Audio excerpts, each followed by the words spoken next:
Bonjour à tous, c'est Zane de la chaîne Jesse et Zane. Alors aujourd'hui on va se retrouver pour une deck profile sur le deck Simorgh, donc Simorgh pur, je vais pas le mixer ni rien. C'est un deck qui coûte vraiment pas cher, qui est très fort et très contrôle surtout. Il nous permet notamment de faire des gros OTK et nous allons découvrir tout ça ensemble maintenant. Donc nous allons jouer à 40 cartes. Nous allons commencer déjà par les gros monstres. Donc le Simorgh Vent et Ténèbres. Alors c'est deux gros monstres qu'on va pas souvent jouer dans ce deck. En fait ils nous servent notamment à faire des invoques SP si on n'a pas d'autre alternative. Il y en a un qui va empêcher les magies adverses en s'autodétruisant, l'autre les effets de monstre tout simplement. Et aussi si vous invoquez par sacrifice un monstre Simorgh sur votre terrain, si le ténèbre se trouve dans le cimetière, il pourra s'invoquer spécialement. Ensuite, nous avons Simorgh des Ténèbres.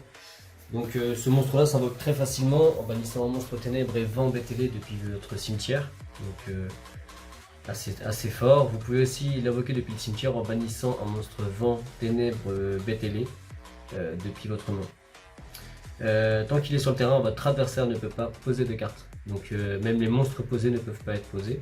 Les magies ou pièges également. Ensuite nous allons partir sur les monstres en dessous des 4 étoiles. Donc Simorgh de l'oiseau de la calamité.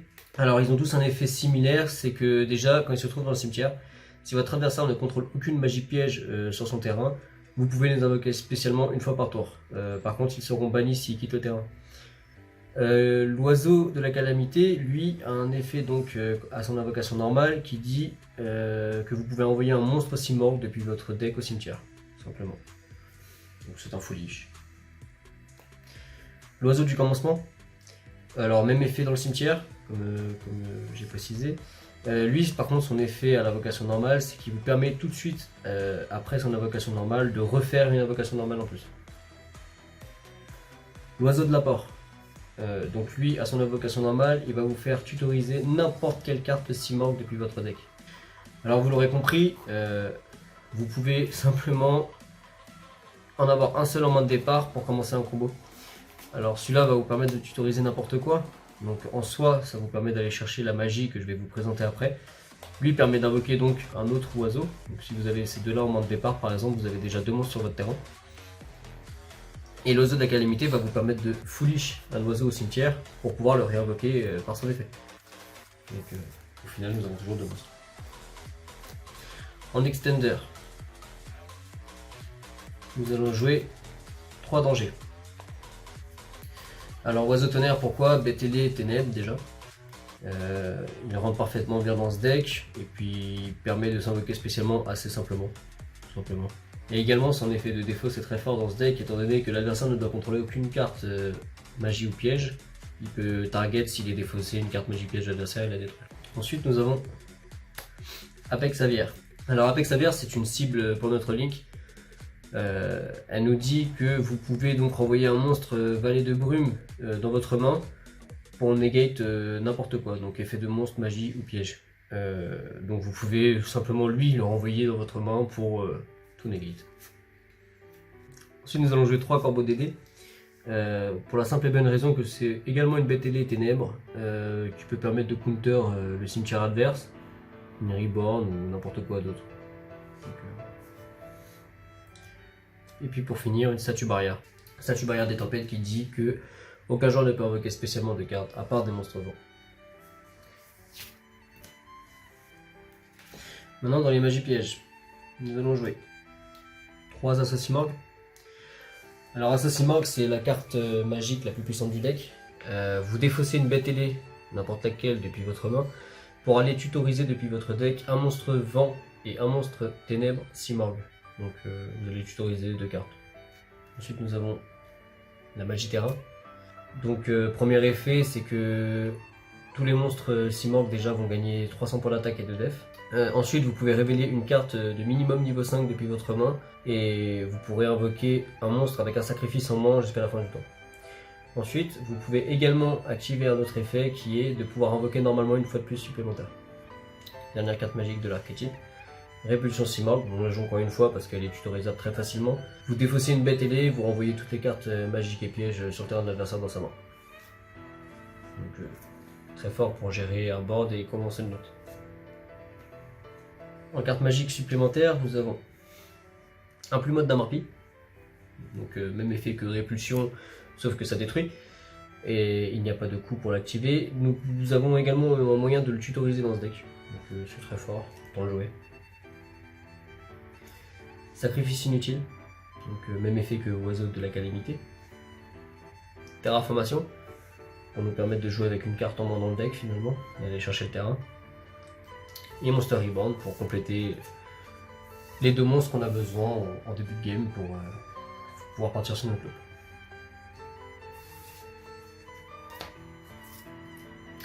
Ensuite, les pièges. Le seul piège Simorgh qu'on va jouer, c'est Bataille Céleste Simorgh. Un piège continu qui dit qu'en gros, votre adversaire ne peut pas cibler vos monstres avec la plus faible attaque sur votre terrain. Par une attaque. Donc, par effet, ils peuvent, par tous les autres trucs et les autres moyens, ils peuvent, mais pas par attaque. Donc, ils sont obligés de battle vos monstres qui ont la plus haute attaque. Deuxième piège indispensable pour le deck, donc le piège Harpie. Cette carte s'active si vous contrôlez un monstre bête ailé sur votre terrain. Elle dit que jusqu'à la fin du tour, tous les effets activés de votre adversaire seront annulés. Les effets de monstre.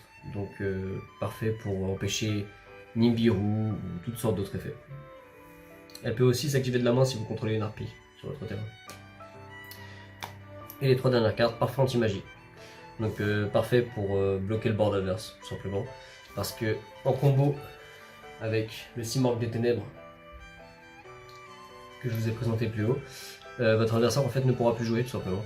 Il ne pourra plus poser de cartes, vu qu'il doit les poser avant de les activer grâce au parfum anti-magie. Et du coup ne pourra plus activer aucune magie vu qu'il est bloqué sous le parfum. Nous allons passer à l'extra deck. Donc on commence par la carte Link Simorgh. Donc son effet est très fort. Elle empêche de cibler des monstres bête ailés sur votre terrain qui sont pointés par cette carte, elle y comprise. Donc très fort pour défendre votre board. Et aussi à chaque end phase, donc même durant la end phase de votre adversaire, vous pourrez invoquer spécialement un monstre bête ailé depuis votre deck ou votre main. Ensuite, donc 3 harpies permet donc notamment de jouer autour de Nibiru en activant la piège directement à son invocation. Donc vous invoquez 2 monstres, la harpie, vous mettez la piège. Depuis votre main, votre adversaire ne peut plus Nibiru jusqu'à la fin du tour. Ensuite, elle permet également de partir sur la loupe, donc de réinvoquer du cimetière ensuite les petits monstres Simorgh pour partir sur la ligne 3 après. 2 win. Alors, la win c'est situationnel. Si votre adversaire a un monstre vent dans son cimetière, c'est très fort. Sinon, bah, ça vous permet également de partir sur potentiellement une ligne 3 après. Donc en ligne 3, nous avons l'aigle désespéré de la mort. Alors lui, il a un effet très simple. Si votre adversaire n'a aucun monstre dans son cimetière, il gagne 2400 d'attaque. Donc il passe à 4800. Donc les corbeaux DD prennent leur utilité ici pour virer les monstres du cimetière adverse. Aussi, une fois par tour, vous pouvez bannir un monstre adverse de son cimetière. Parfait pour vider le cimetière. Ensuite, nous allons jouer 2 grands bols. Donc une petite ligne que 2 générique pour les monstres vent, qui permet de booster de 500 les monstres vent en attaque et de baisser de 400 les monstres terre. Ensuite nous avons le tireur élastique grande vitesse fluide. C'est une ligne que 2 générique également pour ce deck. Pas énormément d'utilité, vous pouvez carrément la remplacer. Salamandre grand admirage pour partir sur un play au cas où vous êtes complètement bloqué et avoir un monstre à sacrifier pour pouvoir remettre un monstre Simorgh sur votre terrain et partir sur une ligne que 2 après. Ensuite nous avons Trisbaena. Donc si un monstre est invoqué spécialement dans une zone pointée par lui, vous pouvez bannir autant de cartes magiques ou pièges sur le terrain que possible. Et infliger 500 points de vie à votre adversaire pour chaque carte magie ou piège bannie par cet effet. Donc très facile d'utilisation. Étant donné que nos monstres s'invoquent depuis le cimetière, vous pouvez invoquer facilement un monstre dans une zone pointée. Dernière carte de l'extra deck, le soldat du lustre noir. Donc pourquoi lui tout simplement parce que Link 4 c'est trop coûteuse pour ce deck. Ça nous crame beaucoup trop de ressources. Et aussi à savoir c'est que la Link Simorgh, donc le premier, ne peut pas être utilisé en matériel Link. Donc vous pouvez pas partir sur Link 4 avec lui. Donc, voilà. Le soldat du lustre noir a plusieurs effets, notamment s'il est linké en utilisant des monstres de niveau 7 minimum, vous pouvez le rendre inciblable et indestructible par effet de carte. Donc on a beaucoup de monstres de niveau 7 ou plus, 7 ou 8. Ensuite, s'il détruit un monstre, vous pouvez activer plusieurs effets. Vous pouvez bannir une carte sur le terrain, vous pouvez attaquer une deuxième fois durant la prochaine battle phase, ou vous pouvez gagner 1500 d'attaque permanent. Donc voilà. Je vais commencer par jouer l'oiseau de la porte. Donc pour aller chercher la Saucimorgue. Ensuite, nous allons utiliser donc la Saucimorgue. Donc vous allez pouvoir défausser un des deux autres monstres Saucimorgue que vous avez en main. Pour aller chercher un monstre vent et un monstre ténèbres. Simorgue évidemment. Donc vous allez chercher en ténèbres Simorgue des ténèbres. Et en vent, peu importe, vous pouvez aller chercher lui si vous voulez. Pas de préférence. Si vous voulez préparer votre prochain tour, vous pouvez aller reprendre un oiseau d'abord par exemple. Donc vous vous retrouvez avec une main qui ressemble à ça. Donc vous commencez premier. Donc votre adversaire n'a pas de carte dans sa zone magie piège. Vous pouvez donc invoquer spécialement l'oiseau de la calamité depuis votre cimetière. Partir sur une ligne 2. Je vous rappelle que ce monstre est banni s'il quitte le terrain. Donc il ne pourra pas revenir. Invoquer la harpie. Une fois que la harpie est sur le terrain, vous pouvez refaire l'effet de l'oiseau de la porte. L'invoquer spécialement. Partir sur une ligne 3. Donc 6 morts. Donc une fois que la ligne 3 est sur le terrain, vous pouvez partir sur plusieurs options. Là on est parti sur l'option où vous avez vraiment une main nulle. Et que vous avez que la harpie dans votre cimetière. Mais si vous avez eu l'occasion de défausser un monstre ténèbre avec la Saucimorgue, vous aurez donc un vent et un ténèbre et vous pourrez invoquer spécialement cette carte. Mais là, vous n'allez pas pouvoir le faire. Donc vous allez juste poser Parfum Anti-Magie, déclarer End Phase et utiliser l'effet de Simorgue pour l'invoquer spécialement depuis la main. Ensuite, durant la stand-by adverse, vous allez activer le Parfum Anti-Magie et votre adversaire ne pourra plus activer de magie ni poser de carte face cachée. Donc ça c'est pour la première lock. Alors pour la deuxième lock, elle est un peu plus compliquée. Parce que on va devoir avoir Saucimorgue en main de départ. Cette carte en fait, parce qu'en fait on va pas utiliser l'oiseau de la porte pour aller la chercher, mais pour aller chercher une autre carte de l'archétype qui est Bataille Céleste Simorgue. Donc il nous faut à tout prix cette carte en main. Au moins ces deux là. Voilà. Donc nous allons norme cette carte. Avoir n'importe quel autre Simorgue en main de départ. Utiliser la Saucimorgue, donc le défausser. Pour aller chercher un ténèbre et un vent. À son invocation, j'ai oublié de préciser, nous allons chercher donc Bataille Céleste Simorgue. Ensuite, nous allons partir sur la loupe normale. Donc invocation du cimetière, Link Harpie. Invocation du cimetière. Link Simorgue. Donc là, on se retrouve dans un setup où vous avez deux cartes en main. Potentiellement, vous pouvez aussi l'invoquer SP si vous avez un monstre ténèbre dans votre cimetière, mais ce n'est pas le cas. Vous allez juste poser la piège. Déclarer une phase. Invoquer la statue. Et durant la stand-by ou même durant plutôt la battle phase adverse, vous allez activer ça.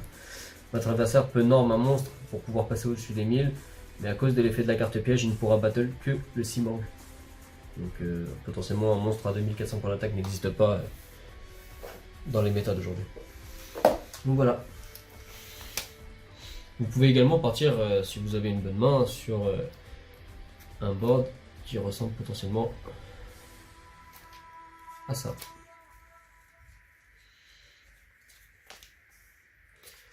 Ce sera le board le plus fort que vous pouvez avoir sur ce deck. Vous pouvez réussir à faire tout ça. Donc voilà, nous en avons fini pour ce deck profile.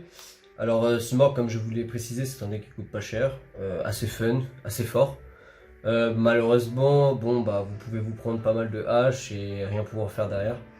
Donc c'est un peu contraignant, même l'illusionniste d'effet peut vous stopper. Mais bon, avec un peu de chance, avec un peu de connaissance du deck, vous pouvez peut-être vous en sortir et arriver à faire des trucs sympas. Donc c'était Zane, À la prochaine étudiste. Ciao.